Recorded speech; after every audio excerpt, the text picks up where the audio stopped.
একটু সঞ্জনা নিয়ে এলাম আমার চ্যানেলে আরও একটা নতুন ইন্টারেস্টিং ধামাকাদার ব্লগ ভিডিও নিয়ে। আশা করি টাইটেল থাম্বনেল আর ইন্ট্রো পার্ট তো দেখে বুঝে গেছে আজকে আমি কোথায় চলে এসেছি। আজকে কিন্তু আমি আবারও চলে এসেছি প্রদীপ রুদ্রপালের স্টুডিওতে, কারণ আজকে কিন্তু প্রদীপ রুদ্রপালের স্টুডিও থেকে মা যেতে চলেছে শ্রীভূমির উদ্দেশ্যে।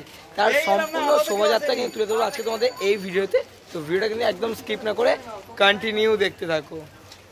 তো এখন কিন্তু আমি চলে এসেছি বিখ্যাত শিল্পী প্রদীপ রুদ্রপালের স্টুডিওতে। আর এত ভিড় এত ক্রেজ দেখে তো বুঝতেই পেরেছো, আজ কিন্তু কলকাতার অতি জনপ্রিয় পুজো শ্রীভূমির দুর্গা প্রতিমা কিন্তু বেরোচ্ছে এই প্রদীপ রুদ্রপালের স্টুডিও থেকে মণ্ডপের পথে।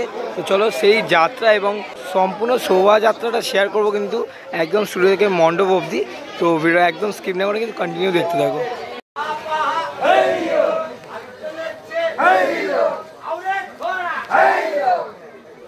তো দেখতে পাচ্ছ এখন কিন্তু দুর্গা প্রতিমাকে কিন্তু ধীরে ধীরে দড়ির সাহায্যে অজস্র কুলিরা কিন্তু মিলে বার করছে। এই শ্রীভূমির মাতৃ প্রতিমা বের হতে দেখতে পাচ্ছ অজস্র মানুষেরও কিন্তু ভিড় জমেছে। একদম এক্সক্লুসিভ লুক দেখাবো কিন্তু তোমাদের এই বছর এর যে 2025-এর মাতৃ প্রতিমার। চলো দেখতে থাকো ভিডিওটা সম্পূর্ণটা।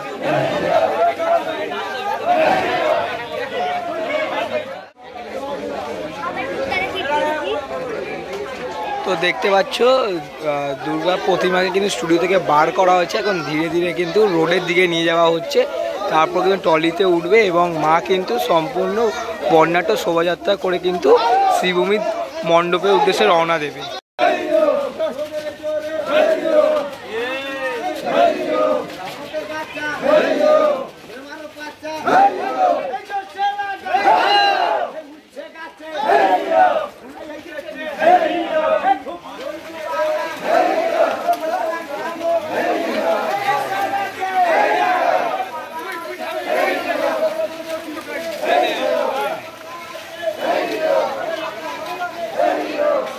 হেভি ফ্লেম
ঘুমিয়ে যাবো না হলে তোরা নিয়ে যাবে।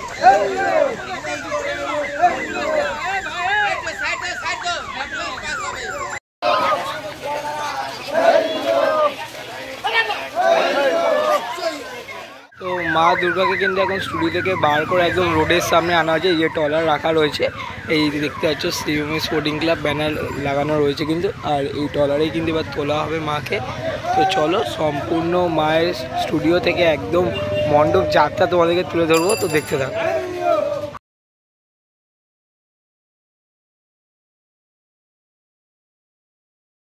তো দেখতে পাচ্ছ অপূর্ব সুন্দর কিন্তু মায়ের মুখমণ্ডল এবং মাকে দেখতে পাচ্ছ সাদা কালার একটা বেনারসি কিন্তু পরানো হয়েছে যেই বছর। কারণ হচ্ছে এই বছর কিন্তু ওনাদের থিম হচ্ছে স্বামীনারায়ণ টেম্পল, সেটা কিন্তু সম্পূর্ণই সাদা। তাই মায়ের যে শাড়ি থেকে শুরু করে গয়না সেটাও কিন্তু সাদা কালার তৈরি করা হয়েছে দেখতে পাচ্ছ। এবং পিছনে যে ব্যাকগ্রাউন্ডে দেখতে পাচ্ছ চালচিত্র অসম্ভব সুন্দর তৈরি, সেটাও কিন্তু একটা সাদার ছোঁয়া রয়েছে কিন্তু অপূর্ব সুন্দর লাগে। তোমরা যদি একটু মুখমণ্ডল তোমার একটু জুম করে দেখাই, যদি দেখো অপূর্ব লাগছে কিন্তু। এবার ধীরে ধীরে মাকে কিন্তু এখন তোলা হচ্ছে ট্রলিতে। দেখতে পাচ্ছ ট্রলার যেটা আছে সেটা তোলা হচ্ছে। এখন বাঁশ দিয়ে যে পালকি টাইপ বাঁধার যে কাজ সেটা কিন্তু করছে কাকুরা। তো চলো সম্পূর্ণ দেখছি।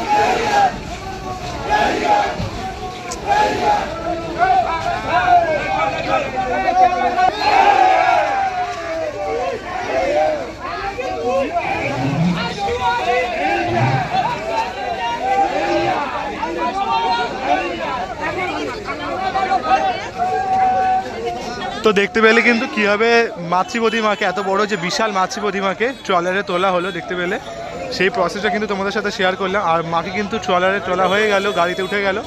আর এরপর কিন্তু আরও 2 সন্তান রয়েছে, তাদের কিন্তু গাড়িতে তোলার পর এক বিশাল শোভাযাত্রার মাধ্যমে কিন্তু মাকে নিয়ে যাওয়া হবে মণ্ডপে। দেখো একদম এক্সক্লুসিভ তোমাদের দেখাচ্ছে, খুব সুন্দর কিন্তু এবার যে প্রতিমাটা তার কিন্তু লুক সত্যি দারুণ হয়েছে, দারুণ দারুণ। আর এখন তোমরা দেখো যে পিছনে যে চালচিত্রগুলো রয়েছে অপূর্ব সুন্দর লাগে, কিন্তু মহাদেবের মুখমণ্ডলটা রয়েছে অপূর্ব সুন্দর। এই পাশেও কিন্তু রয়েছে এখন চালচিত্রেরও কাজও চলছে কিন্তু। তো তোমাদের সাথে তো এই পার্টে শেয়ার করলাম একদম স্টুডিও থেকে মাকে কিন্তু বের করে যে ট্রলার সেটাতে তোলা হলো, এবং নেক্সট পার্টে তোমাদের সাথে শেয়ার করব যে কিভাবে বর্ণাঢ্য শোভাযাত্রার মাধ্যমে মাকে এখান থেকে নিয়ে যাওয়া হয় শ্রীভূমির মণ্ডপে। সেটা থাকছে কিন্তু নেক্সট পার্টে। এই কারণে এই পার্ট দেখে কিন্তু অবশ্যই লাইক করে রাখো, নেক্সট পার্ট খুবই তাড়াতাড়ি আসছে। তোমরা যদি চ্যানেলটাকে সাবস্ক্রাইব করে রাখতে পারো। এই পার্টটা কেমন লাগলো অবশ্যই কমেন্টে জানিও, ভালো লাগে থাকলে লাইক কমেন্ট শেয়ার অবশ্যই করো। দেখা হচ্ছে আমি নতুন ভিডিওর সাথে, সকলকে টাটা, আর নেক্সট পার্ট কামিং সুন।